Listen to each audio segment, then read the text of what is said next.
Deus. Davi sabia. Mas mesmo assim ele viu, deu certo. Chegou até aqui. Aí nós vamos ver o seguinte: muitas das coisas que está dando certo, não é certo, porque é temporal. Nós vamos ver que isso vai o quê? Por um tempo você consegue caminhar, mas o boi ele tropeça. Aquilo que dá certo, está dando certo, não é que é o certo. Se você andar na contramão numa via, por um tempo vai dar certo, mas no final não é certo. Você está o quê? Na contramão. Você está na contramão.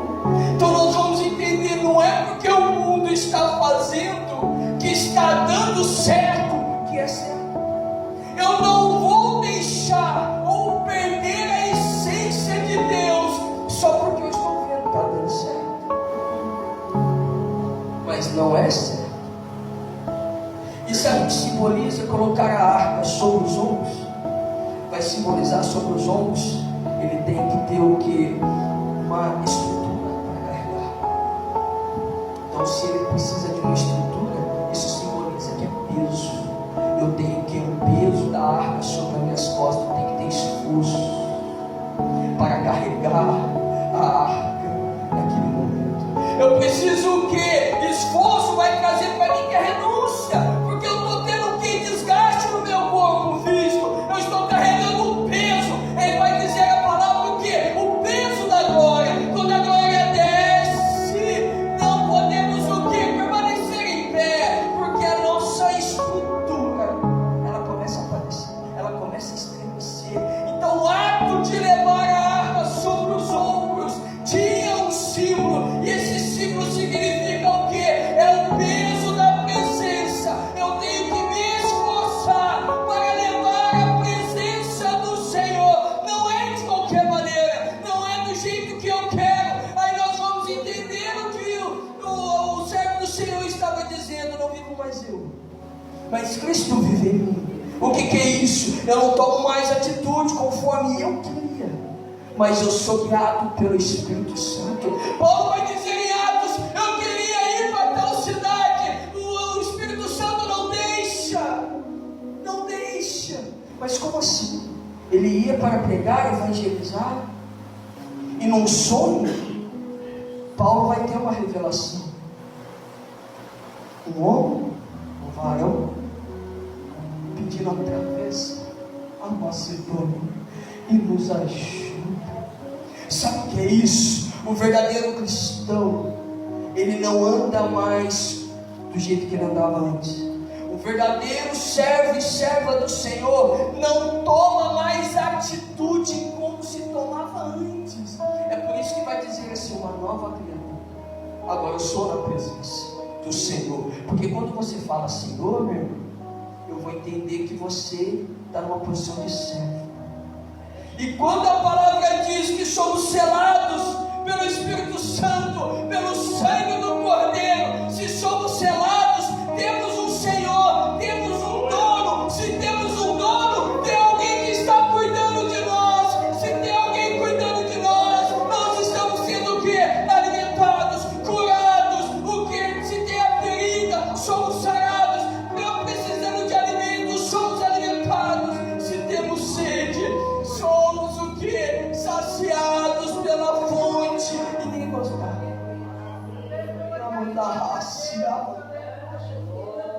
Nós vamos entender que Davi, ele entende, quando chega essa informação para ele, que a casa de Obed-edom estava sendo abençoada, ele vai entender. Da primeira vez eu imitei os filisteus, agora eu vou fazer conforme está escrito em Êxodo capítulo 25, versículo 14. Vou fazer conforme a ordenança do Senhor. E a palavra vai dizer que a cada 6 passos oferecia, a cada 6 passos era feito o sacrifício, a cada 6 passos era feito o sacrifício. Alguns historiadores vão dizer que de Obed-edom até Jerusalém era 25 quilômetros. Agora você pensa, em média 6 passos vai dar 3 metros, 3 metros e meio, quase 4 metros, dependendo da perna, do tamanho. A minha daria bastante metro mesmo, misericórdia. Aí nós vamos entender que para levar a presença tem renúncia e sacrifício. Tem renúncia e sacrifício, meu irmão. Tem renúncia e sacrifício. Agora em 25 quilômetros, imagina quantas vezes ele sacrificar. Mas isso não foi o peso, porque Davi queria o quê? A presença, a arca em Jerusalém. Quando você faz com amor e quer mesmo a presença do Senhor, você já não se importa mais com o sacrifício que você tem de fazer. Aquilo ali se torna um prazer na tua vida. Aquilo ali se torna Ele é todo. Glória a Deus. O todo já vai dar um sinônimo do que? Está acima de tudo e de todos. Nós vamos entender o que? Nabucodonosor era rei dos reis. Agora o nosso Senhor Jesus, ele é rei dos reis. É diferente. Ele é rei de reis. O Senhor Jesus é rei dos reis. Ele está acima de tudo. Ele está acima de qualquer coisa. Nabucodonosor, ele tinha o poder dele terreno. O nosso Senhor, ele tem todo o poder. Nada passa desapercebido aos olhos do nosso Deus. Glória a Então, Deus. por que você está temendo? Porque você está deixando abater. Porque se nós temos um Deus que até Satanás tem que aceitar as ordens dele, se prostrar a ele, ou bater em retirada na ordenança do nome dele, e você que é servo do Deus Altíssimo, e quando temos a presença do Espírito Santo na nossa vida, a autoridade manifesta de Deus na nossa vida, por que você está temendo? Eu venho através dessa palavra quando a ordenança do Senhor. Por que te abates, sendo que eu posso socorrer? Por que te abates, sendo que eu posso estender as minhas mãos e te socorrer? Por que te abates, sendo que eu posso te carregar em meus braços no momento que você não estiver aguentando? Glória a Deus. Aleluia. Tem hora que nós deixamos o que? Satanás lançar a seta em nossa mente. E esquecemos do Deus ao nosso Deus. Ficamos tão preocupados com o tamanho da nossa luta, que esquecemos que essa luta perante o Deus Todo-Poderoso é nada. Nós esquecemos em meio às aflições que servimos um Senhor que é majestoso, glorioso, que não há quem possa contender com ele. Sabe o que é isso? A aflição ela pode vir, a dor ela pode vir, mas eu sirvo um Deus que me socorre, que me protege, que me guarda, dá ordem aos seus anjos para se acampar. Glória a Deus. Aleluia. Sabe o que é? Não é tempo de se prostrar perante a luta, é tempo de se prostrar perante Deus. Não é tempo de nem pensar em parar, muito menos olhar para trás. É tempo do que? Marche, é adiante. Nós vamos fazer igual Paulo, as coisas que passaram ficam para trás. Eu sigo para onde? Para o alvo. Eu sigo para frente, as coisas que estão por vir. Meu alvo é o Senhor. O alvo é Cristo. Eu sei, se eu tenho um alvo, eu sei para quem estou olhando. Eu tenho objetivo, eu tenho referência, eu tenho estabilidade espiritual. Agora, quando eu não tenho um alvo, eu fico perdido. Quando eu não tenho uma referência, eu não sei como, ou aonde, ou que jeito, ou qual maneira eu vou andar. Mas quando eu tenho um alvo, quando eu tenho o Senhor, eu vou continuar. Eu vou, porque a palavra vai dizer que 1000 cairão ao meu lado, 10.000 à minha direita, mas tem eu aqui. Sabe o que é isso, proteção? Sabe o que é isso? É o guarda de Israel protegendo os teus. Sabe o que é isso? É entender que o Senhor dá ordem aos teus anjos. Nós vamos ver isso aonde? Eliseu. Eliseu, todas as vezes que o rei clamava contra Israel, o Senhor revelava a Eliseu, e Eliseu ia e antecipava ao rei de Israel. Falava, não desce por aqui, não vai por lá. E chega ao ouvido desse rei, dessa outra nação, porque ele fez a reunião de conselhos e pediu ali, como ele sabe que é um traidor entre nós. Aí um se levanta e fala, não, Eliseu está lá, e é servo do Deus Altíssimo. Quando o Senhor, meu rei, pensa no teu leito ou na tua cama, o Senhor Deus que Eliseu revela para ele e dá livramento para o rei. Aí nós vamos ver o que o anjo, ou os anjos, ou o exército, o servo de Eliseu se amedronta. Olha, não me dizer. Que nós vamos ver na palavra do Senhor que o rei manda o exército inteiro atrás de um. O exército, muitas das vezes, dependendo da guerra, nem o exército inteiro ia. Mas o rei deslocou o exército inteiro para ir atrás de um. Aí nós vamos entender que ali o servo de Eliseu pergunta, o que faremos agora? Aí Eliseu vai mostrar para ele que não é no ato do momento da aflição que eu tenho que fazer alguma coisa. Eu já tenho reserva.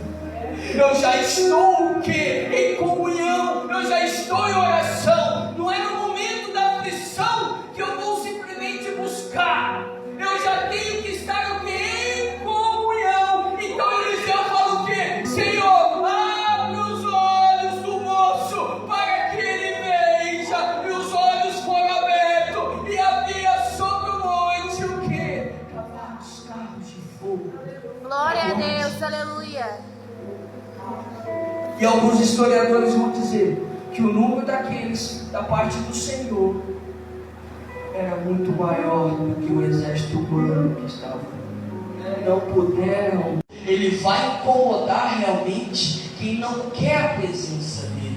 E nós vamos entender no capítulo 7 que esta arca, quando ela é devolvida, ela fica na casa de Abinadab por 20 anos. 20 anos.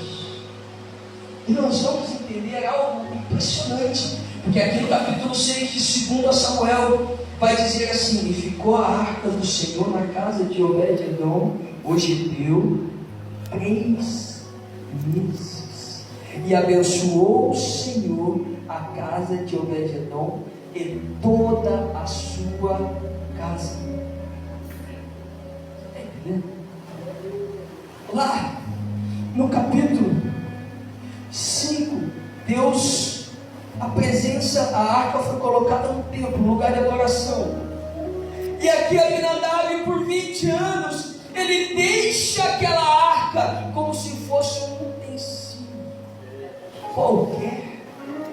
Você está entendendo? Não adianta ter 20, 30 anos de ministério, de congregação, todos os dias estar na igreja, se não tiver a presença.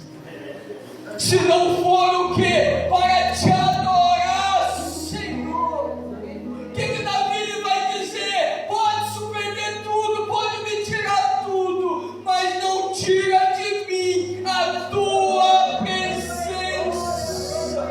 E quando a palavra vai dizer tudo, é tudo. É tudo. Ele não estava se importando com o reinado, porque ele sabia que quem colocou ele ali foi Deus. Se ele perdesse a presença, ele perdeu o reinado. É diferente de outros que perdem a presença, mas quer somente ter o status. Porque nós vamos ver o seguinte: Sansão, quando ele perde a presença, ele não sacramentou. Porque é o seguinte, a presença, quando o Espírito Santo ele entra, você vê o movimento. Vamos colocar assim, você vê um barulho. Só que quando ele sai em silêncio. É por isso que muitos acham que estão na presença, mas não estão. Sansão, ele perdeu a sensibilidade. Ele já não tinha mais essa essência de sentir a presença, se está realmente no centro da vontade. Ele estava cego. Agora Satanás é o contrário. Ele entra quietinho, porque a palavra vai dizer que ele vem como anjo de luz, sapatinho de algodão.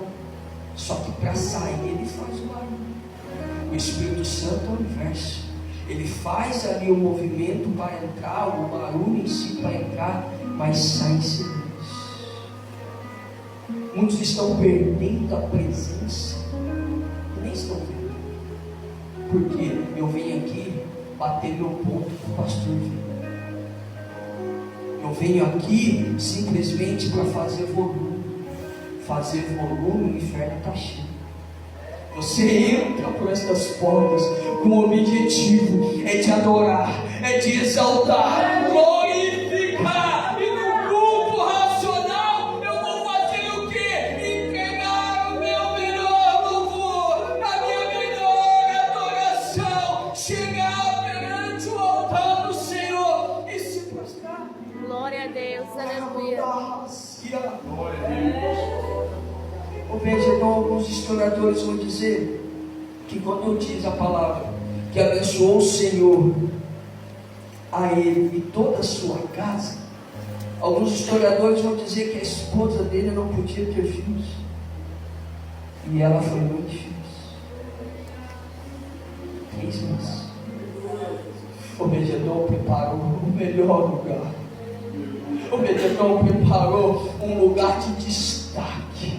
Colocou, vamos colocar, imaginar qual é o melhor lugar de uma casa. Pode ser a primeira chegada à sala, o lugar onde todo mundo vai chegar, vai entrar e vai ver. Ele colocou o que? A presença no lugar de destaque. Ele colocou o que? A presença no melhor ambiente. Ele colocou o que? A presença do Senhor para ser identificada que ela tinha valor para ele.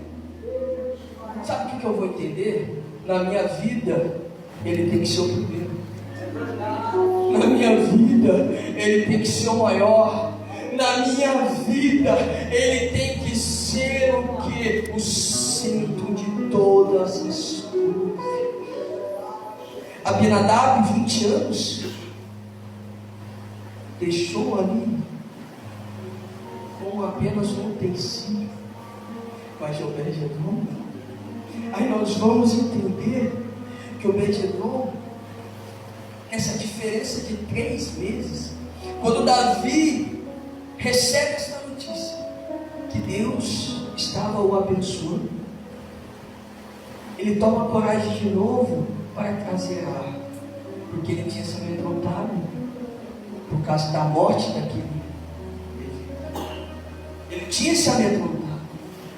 Só que aí nós vamos entender uma coisa. Aqui eu posso sim fazer essa colocação. Davi, ele imitou os filisteus.